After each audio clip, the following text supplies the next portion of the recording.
Sir ஒரு சின்ன சந்தேகம் இல்ல. என்னது? டாக்டர்களுக்கு பட்டணத்துலதானே நல்ல வருமானம்னு சொல்லுவாங்க. சொல்லுவாங்க என்ன, உண்மையே அதுதான். ஏன்னா பட்டணத்துலதான் வியாதிகள் அதிகம். அத நான் சொல்லக்கூடாதுன்னு பார்த்தேன். எதுக்கு கேட்டேன், கிராமத்திலேயே பிறந்து வளர்ந்தவங்க கூட நல்லா படிச்சு முடிச்சு டாக்டர் ஆன உடனே பட்டத்திலேயே போய் அப்படி செட்டில் ஆயிடுறாங்க. நீங்க பட்டணத்திலேயே படிச்சு அங்கேயே செட்டில் ஆனவரு எங்க கிராமத்தை தேடி வந்திருக்கீங்களே, என்ன விஷயம்? எதுக்காக கேக்குறேன்னா, புரியுது. பட்டணத்துல வர வியாதிகள் கிராமத்துல வராதே.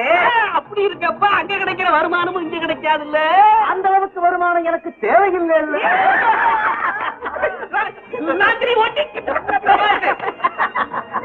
உங்க எல்லாரையும் எனக்கு ரொம்ப பிடிச்சிருக்கு. என்னை பத்தி சண்முகத்துக்கு எல்லாம் தெரியும். இருந்தாலும் நீங்க கேக்குறதுனால விவரமா சொல்றேன்.